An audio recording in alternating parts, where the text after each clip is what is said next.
the Spaniard Children, Buffaloman! Originally debuting as a villain, Buffaloman acted as a leader to the 7 Devil Children and is responsible for nearly killing Meat. Just go with me on this. Buffaloman appeared to challenge Kinnikuman for his championship belt, so Buffaloman takes Meat hostage by basically ramming into Meat and breaking him into pieces. Don't question it. So Kinnikuman is now forced to fight each Devil Children, and with each victory, he'll recover a piece of Meat's body and will bring him back to life. Don't question Kinnikuman logic, just don't. In this arc, Kinnikuman characters are revealed to have Chojin power levels, with Buffaloman having a total of 10 million. During the final match, Buffaloman reveals to Kinnikuman that he wasn't always powerful. In fact, his power level was originally 1 million, but he became stronger when he prayed to Satan. Yeah, that is a very accurate reaction. Buffaloman would eventually become a hero training the new generation of heroes at the Hercules factory, but it's pretty disturbing to find out that this guy used to be a Satan worshipper. What the fuck? After losing to Kinnikuman and for good sportsmanship, Buffaloman is offered to be part of the Muscle League, but before he can accept the offer, Buffaloman is viewed as a traitor by the Devil Children. As punishment, Buffaloman is temporarily killed by Satan and is later revived to serve Akuma Shogun. But suddenly, Buffaloman redeems himself to the side of justice by opposing Akuma Shogun, leading to victory for the good guys. Since then, Buffaloman has stayed a hero, but is constantly tempted by villains to return to his evil ways, even in filler material. Thankfully, this man has stayed a hero, serving as support for the Muscle League. Such examples include donating his horns to mend Kinnikuman's broken arm, or joining forces with Kinnikuman soldier, Buffalo Manly! Something about this man always gave this aura of grand power, and as a hero, Buffaloman encourages rehabilitation, proving that devils can become just as Superman. At least, that's what I used to believe. Recently, Joseph Jones from My Anime List has linked me translated chapters of Kinnikuman 2011. I managed to read from volume 37 to volume 43, and it's been a fascinating read, but one of the biggest twists is Buffaloman became a villain again! Oh no! Okay, so Strong the Budo, aka the Man, and other perfect children of the perfect large numbers are gonna purge the Justice Children. But Akuma Shogun sends out the Devil Children to kill the perfect children, and Buffaloman returns to join them. Oh, I guess once a Satan worshipper, always a Satan worshipper. But all hope is not lost. Apparently, he still has feelings for the heroes and he hasn't done anything evil, but who knows what could happen by this point, as the series is still ongoing in Japan. What he has done is shown respect to fallen comrades by saluting with, devil horns. Hail Satan? Ah shit. Whether he's good or evil, he has shown to be intimidating, and I like that about him. He's sort of the early version of powerhouse characters like Phoenix Ikki and Zaraki Kenpachi, just a lot more mature and very, very evil looking. But his most ridiculous traits are the creative uses of his horns. I feel Frieza and Cell owe a lot of thanks to Buffaloman. Besides the obvious impaling, Buffaloman's horns are also capable of stretching and sucking up Chojin power to increase his own energy, not to mention spinning his horns like a drill or catching opponents like a pincer. Pincer. A favorite attack of mine is when he goes underneath the ring and cuts his opponents like a shark's fin. Kisame, I think you should say thank you to Mr. Buffaloman. Whether Buffaloman is fighting for justice or praying to Satan, I know Buffaloman is gonna kick some ass with a lot of brutalities, but I would prefer him to be a hero. Give me some hope, Buffaloman!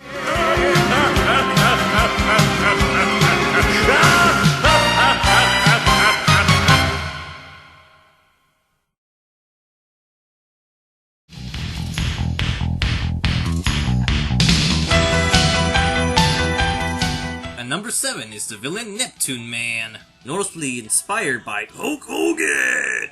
This character is actually an Englishman named Quarrelman, who became the perfect children Neptuneman. Despite being named after a sea god, Neptuneman has more in common with Thor as he fights by using magnet power and lightning-themed attacks. Initially debuting as a villain, Neptuneman works with Big the Budo to defeat the Justice Children in the Dream Tag arc. Neptuneman's villainy became quite apparent as he's one of the few villains to defeat most of the Muscle League. In his first match, he and Big the Budo not only defeat Warsman and Robin Mask, but demask them in shame. With their magnet-powered cross-bomber, they are able to unleash a powerful lariat combo capable of either removing their mask or decapitation. Hey, Killer B and Raikage saying thank you to Neptuneman. Boasting his prowess, Neptuneman's cape carries the mass of the wrestlers he's defeated, and is so charismatic that he manages to get the admiration of the audience.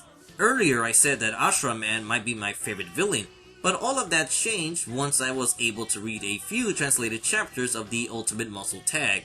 So far in July 2016, only 3 volumes are translated. In this story, the new generation encountered the time-traveling Chojin Thunder and Lightning, who travel back to the events of the original Kinnikuman Tag arc.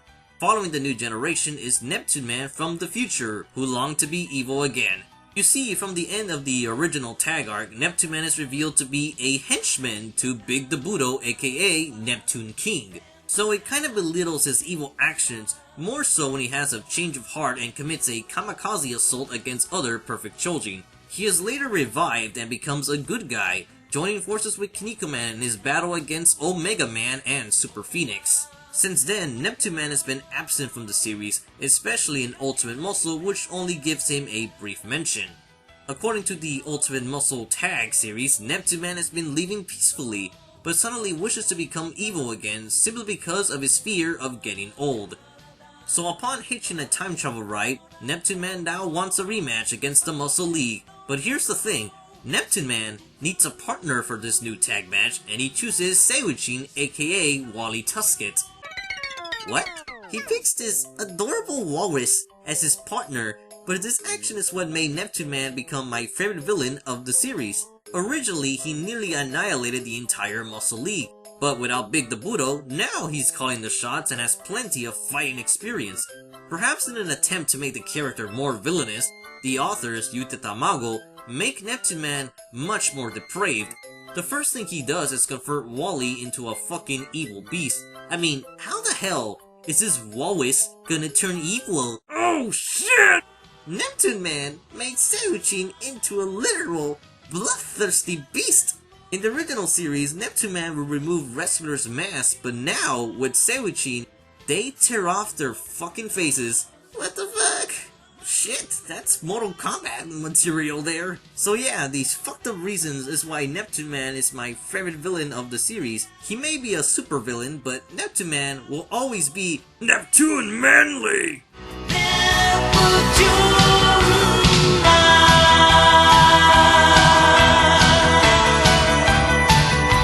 優勝したら牛の丸焼き10頭食うぞ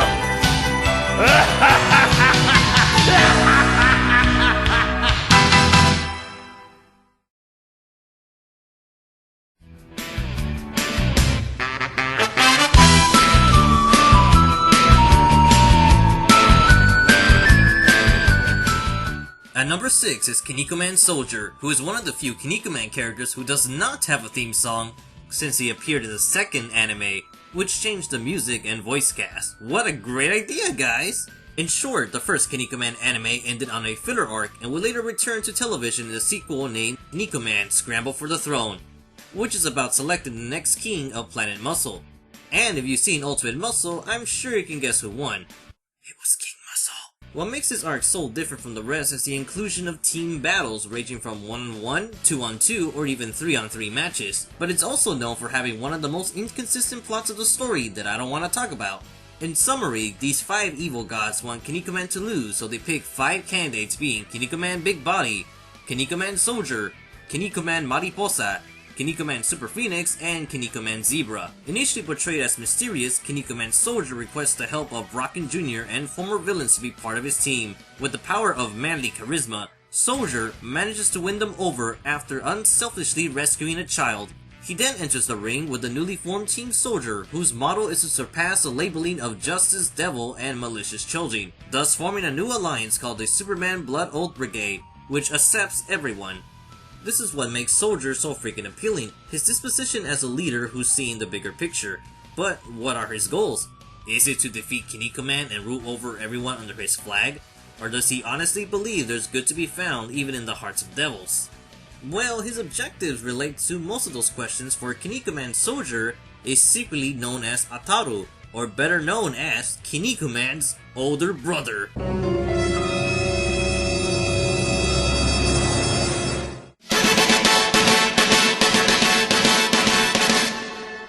After nearly 300 chapters of canon material, this bro comes out of nowhere, but he's still cool.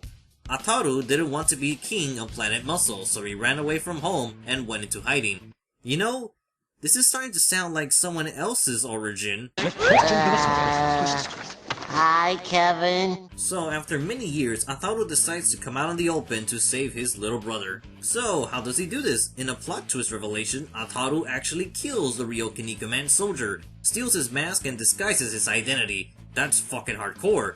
In fact, you can say it was Kinnikumanly! So as the series keeps going, Kinnikuman puts two and two together. Meanwhile, Ataru faces off with Super Phoenix, leading to very tragic results, but manly nonetheless. In the world of Kinnikuman, the hero's power gimmick is friendship power, as mentioned earlier with Ashura Man. This power, corny as it sounds, has displayed many miraculous opportunities such as boost of strength, manly deus ex machinas, or literally pulling out your own energy and giving it to someone else. Manly friendship! And Ataru hates this concept. To him, the Muscle League has become too clingy to the idea of friendship. While Ataru doesn't disapprove of friends or helping others, he just doesn't like heroes depending too much on each other, and should be able to help themselves even when things are looking dire. So, he proposes a new idea so grand that it will revolutionize the series.